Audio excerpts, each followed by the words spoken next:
Francis Kéré was born in Ghana, West Africa. He was the eldest son of the village chief and the first to go to school, and though he moved in with his uncle in the city at 7 years old, he felt that his duty was to give back to his family and community. This mindset informed his career in architecture and his conception of what architecture is and what it should do. Kéré believes that empowering his community with opportunities to follow in his footsteps by including them in his work and creating architecture which is to their benefit is essential. To achieve this, he uses sustainable local materials and does not set his plans in stone, electing to allow the community to have input. Francis Kéré's activism is based upon the idea that architecture is for people and must serve the community that it's built in by using sustainable methods and involving its populace. Architecture is never objective, and its purpose determines its message.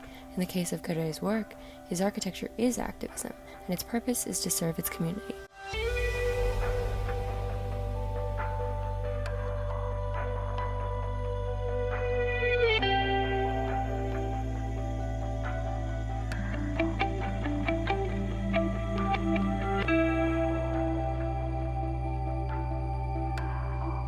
We designed first a huge structure, which is a pyramid. I wanted to create a transparent building.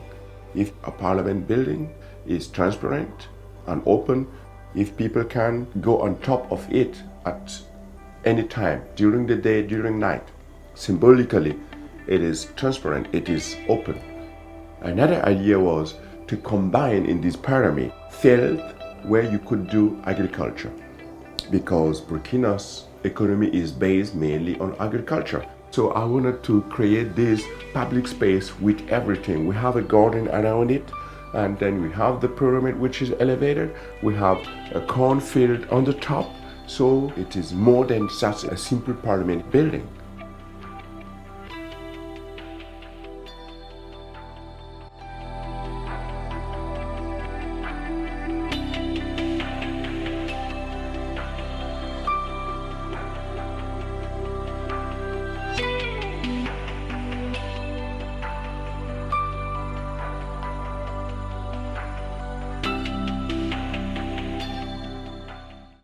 The Louisiana Canopy is an art installation housed in the Louisiana Museum of Modern Art, designed for the 2015 exhibition Africa, Architecture, Culture, and Identity.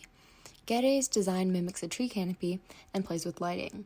The structure highlights a communal space like those which are traditional in Kéré's home village, provide shelter from the sun, and enables flexible use of seating elements.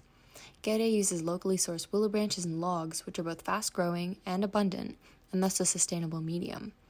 Materials which are native to a particular area hold cultural significance, which ties back to the notion that the community and its environment must influence the structure to truly create something for their benefit. The Gondo Primary School was Kéré's very first building. Completed in 2001, the school is composed of a clay and cement hybrid. Clay is readily available and traditionally used for houses, combining traditional techniques and modern methods. The roof hovers over the school to increase ventilation and has a perforated clay ceiling. As a result, air conditioning is unnecessary, reducing the ecological footprint. Because of Gondo Primary School, even more schools have been built.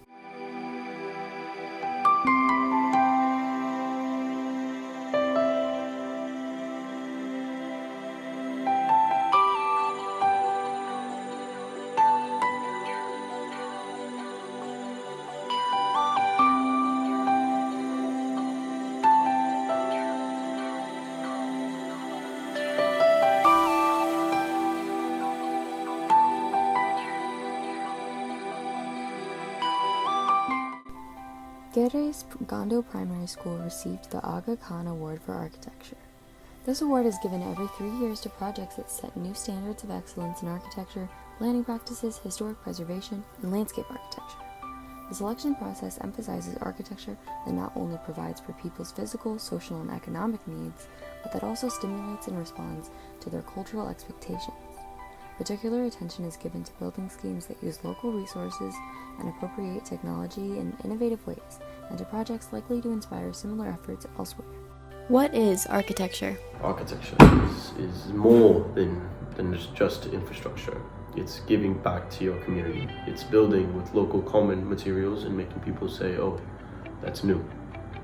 As someone who comes from a place where infrastructure does not exist, where the bare minimum is more than enough, I try to work in spaces where architecture is needed and not wanted.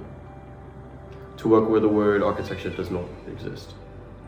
The building I made in Gando, the primary school, that I received the Aga Khan Award for, is what architecture means to me. What many modernists see architecture as is complex buildings that surprise the world, that test the limits of physics. But it's much more simple, much less complex. And that's what I try to embody in any work that I produce.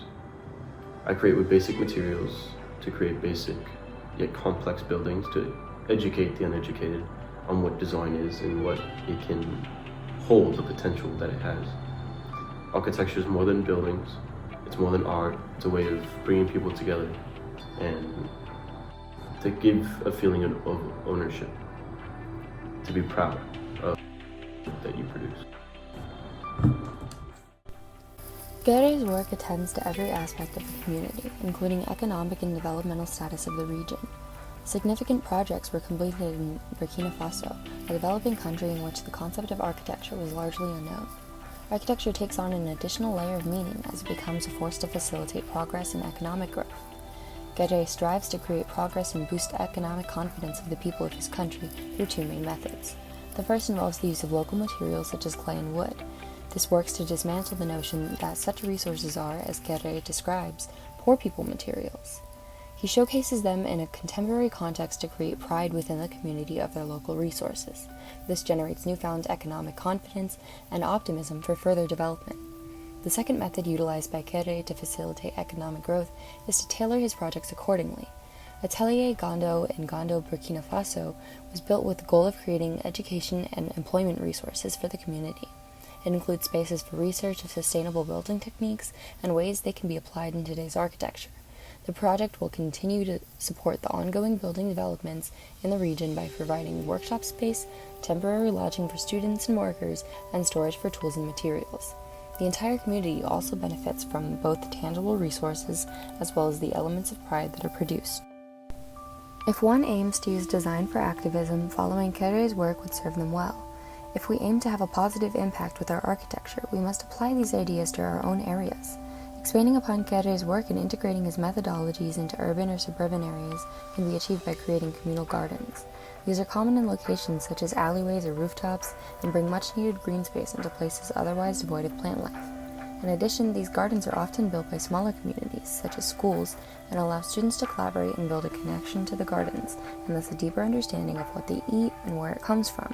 This is not unlike the connection villagers involved in Kéré's projects build.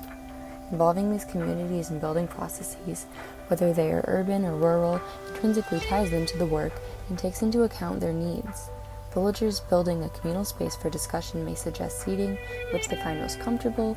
Students constructing a garden may suggest their favorite fruit or vegetable. Whether big or small, these contributions bring Kéré's assertion that architecture is for people to fruition.